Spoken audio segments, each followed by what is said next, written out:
It was my room, and turning around, I realized I had fallen out of bed onto the floor. Of course, I was wearing my pajamas. Half of the messed up blanket lay on the floor. I placed my hand behind my back and opened my mouth like an idiot. It was some time before I could think again.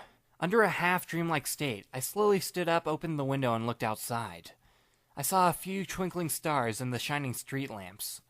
I confirmed there were lights coming from other people's windows and occasionally silhouettes moving behind them. Was it a dream? Had I been dreaming all of this? I had a dream where I fell into a surreal world with a girl I knew, and then I ended up kissing her. A dream so easy to understand that even Sigmund Freud would laugh out loud. I want to hang myself right away. I should probably be grateful that this country has outlawed guns, or I would have grabbed a fully automatic and aimed it at my head. If it were with Azahina, then I could have at least gotten some sort of well-detailed personality analysis out of this dream. But I had to dream of myself kissing Haruhi of all people. I mean, what on earth was my subconscious thinking? I sat wearily on the floor and held my head, thinking, if this was all a dream, why did it feel so real?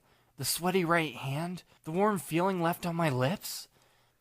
Does this mean this is no longer the original world? Is this the brand new world created by Haruhi?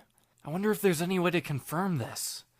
There wasn't, no matter how hard I thought. Actually, I never want to think about such a problem ever again. If I had to admit that all of this was a dream just because my brain was out of order, I'd rather believe the world had been destroyed. Besides, right now, I'm in denial. I looked at my alarm clock, 2:30 in the morning. I'm going back to sleep. I pulled my blanket over my head, asking my already clear mind to give me some deep sleep. I couldn't sleep at all. That's why the next day I was so exhausted that I almost needed to crawl in order to climb the slope. This is killing me. I'm just glad I didn't meet Taniguchi on the way, or I'd be forced to hear him go on and on about things. The sun continued to release heat from its endless nuclear fusion. Hey, Mr. Sunshine, I beg of you, can't you take a break occasionally? I'm gonna fry to death. Refusing to come when I needed it, the sleep demon now circled around my head when I least wanted it. If this goes on, I don't know how long I can stay awake in the first class. When I saw the school complex, I stopped and looked at the crummy old 4-story building. The sweaty students all crawled into the school buildings like a bunch of ants. I dragged my feet up the stairs and then into the familiar Class 5 room, stopping 3 steps from the window. There, sitting in the back by the window, I saw the back of Haruhi's head. How should I say this? She had her chin resting on her hands as usual and stared outside with a wooden expression. From her back, I could see a small ponytail hanging from her hair onto her shoulder. Well, her hair's a bit short for a ponytail, so I guess I wouldn't call it that. Yo, how's it been? I placed my bag on the desk. Miserable. I just had this terrible nightmare last night. Hey, you actually went through a pretty incredible event last night. That's why I couldn't sleep all night. I wanted to take the day off, but then my attendance record would have gotten too low. I see. I sat down on the hard chair and studied Haruhi's face. Her hair covered the side of her face from her ear downwards, so I couldn't see her expression clearly. In any case, she was in a bad mood. I could see at least that much. Say, Haruhi. What? That ponytail looks great on you. Epilogue. Okay, let me tell you about what happened afterwards. That afternoon, Haruhi had let her hair down again. She was probably sick of having to tie her hair up in the first place. I guess I'll have to wait until her hair grows longer before trying to convince her to tie a ponytail again. On my way to the bathroom during lunch break, I met Koizumi in the corridor. I should really thank you from the bottom of my heart. This world has remained unchanged, and Suzumiya-san is here as usual.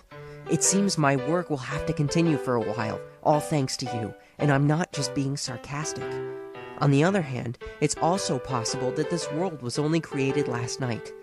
In any case, it's an honor to have known you and Miss Suzumiya-san. Maybe we'll get to be together for some time. See you after school. I went to the literature club room to have a look during lunch break, and there sat Nagata reading her book as usual. For 2.5 hours this morning, you and Suzumiya Haruhi had disappeared from this world. She lowered her head and continued reading. You know, I'm reading that book you lent me now. I should be able to return it to you in a week. I see. Her head remained lowered. Can you tell me if there are many others like you on this planet? A lot. Does that mean more will attack me like Asakura did? Nagato now lifted her head and looked at me. I won't let them. I decided not to mention the library to her. After school in the club room, I met Asahina, who was wearing her uniform for once instead of her maid costume. When she saw me, she ran and embraced me. I'm so glad I can still see you. I thought you'd never return to this world. Maybe she just realized she was hugging me because Asahina suddenly pushed me away with her arms. No, you can't. If Suzumiya-san sees this, the same thing will happen again. I don't get what you're saying. Looking at the teary-eyed, adorable Asahina, I really wanted to be reborn. In my opinion, there wasn't a man in this world who wouldn't fall for such innocent-looking eyes.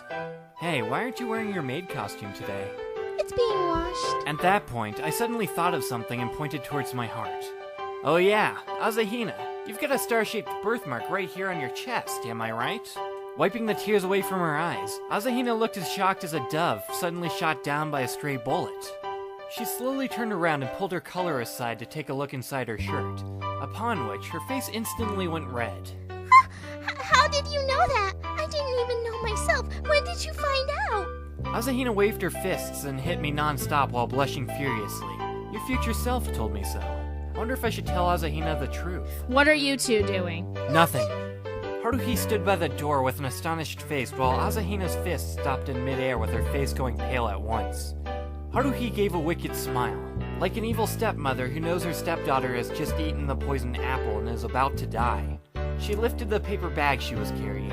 Mikuru-chan, you're tired of that maid costume, right? Come here, it's time to change. Haruhi moved as swiftly as a martial arts expert and grabbed Asahina, who was still petrified on the spot. No!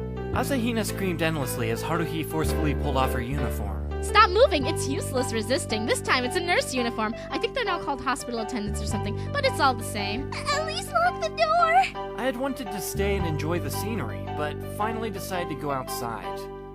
Although I feel sorry for Asahina, I really look forward to what I see when I open that door. Oh yeah, Nagato was there as well, sitting in the corner as usual, quietly reading her book. This time, I finally handed the SOS Brigade application form into the student council. If I didn't bribe them, there was no way they'd allow a club like the Suzumiya Haruhi Brigade to make the world more exciting to exist. That's why I tweaked it slightly to the Assisting the Student Council in Changing the World Association, abbreviated as SOS Brigade.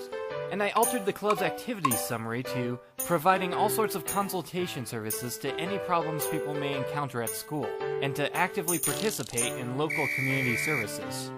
I don't know what all that means exactly, but I guess it'll be okay as long as it makes sense grammatically.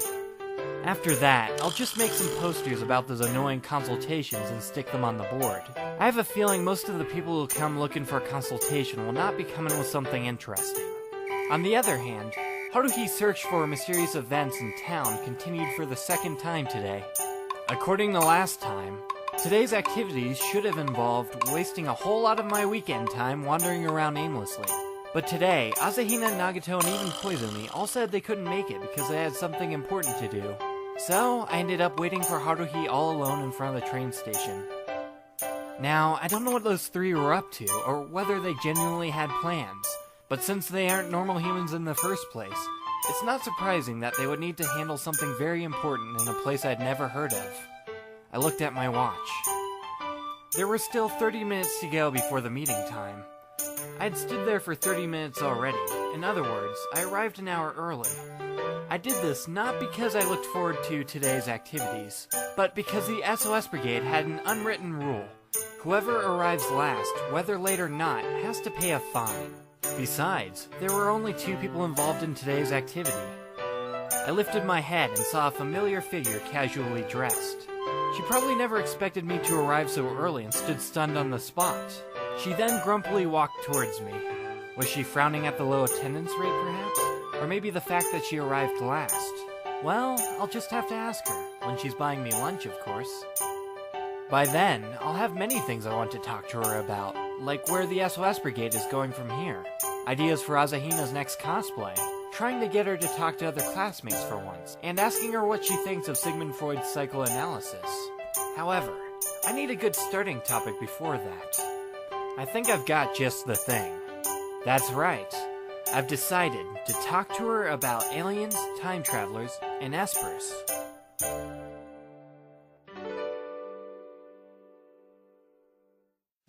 You know what?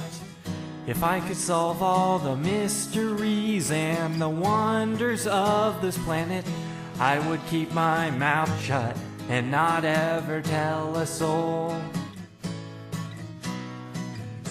Maybe you just wish that I would be more energetic and more peppy like you. But honestly, girl, I'm just not that kind of guy. And then time goes crazy and goes boom from all of the crazy, weird, and strange things happening. I get swept in and then your delusions all start to take control and consume this whole world. Someone help me. One sunny day as clear as can be, she that searches endlessly for some magic life causes me sick strife, since I just get dragged around. It's you, you know, it's you. Tomorrow I wonder if I'll survive. I'm amazed that I'm still alive. So if you're happy now, just leave me alone. Fight. If we're done here, can I please go home? Go and chase your dream now. Do it by yourself. Go and try to catch it. Do it by yourself. Because your dream is just a dream. Dream.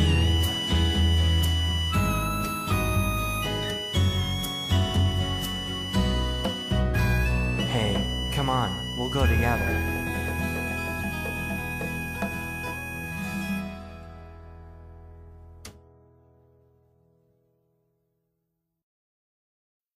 Hey everyone, Cake Man here. We're finally at the end of the first book.